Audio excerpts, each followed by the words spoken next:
అందుకు తరచు ప్రస్తావన చేస్తుంటాను. ఇంకొక ఆవిడ అనుకుంది ఉట్టికి కట్టేస్తే ఇలా కుండలకి కన్నాలు పెట్టి తింటున్నట్ట, కాబట్టి ఉట్టికి పెట్టి ఉట్టి చుట్టూ గంటలు కట్టేయండి, వచ్చి ముట్టుకున్నాడో గనగన గనగన గనగన మోగుతాయి, లేచొచ్చి పట్టుకుందాం కృష్ణుడు అన్నారు. అంటే ఆయన ఏం చేశాడు, పీటలేశాడు, రోళ్ళు వేశాడు, ఇలా ముట్టుకోబోయాడు, గంటలున్నాయి.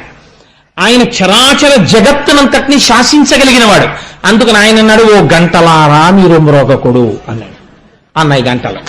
వెంటనే చక్కగా అందులోంచి వెన్న తీస్తున్నాడు, పిల్లలందరికీ పెట్టేశాడు, అందరూ తినేశారు. ఓ దోషుడి మిగిలింది. ఆఖరణ ఆ దోషుడి చూసి ఇలా నోటి దగ్గర పెట్టుకున్నాడంతే, ఇలా పెదివికి తగిలింది, గంటలన్నీ గనగనగనగన మోగిపోయి. అరే ఇంతసేపు ఊరుకున్నారు, ఎందుకు మోగారు అన్నాడు. ఏం చెయ్యమంటావు, నైవేద్యం పెట్టేటప్పుడు గంట కొడతాను అలవాటు, నోట్లో పెట్టుకున్నావు మోగేశామన్నాయి. పారిపోయాడు బయట. కాబట్టి ఏమైపోయింది అంటే ఈశ్వరుడు ఎంత దాచినా ఆ వెన్నని తినేశాడు.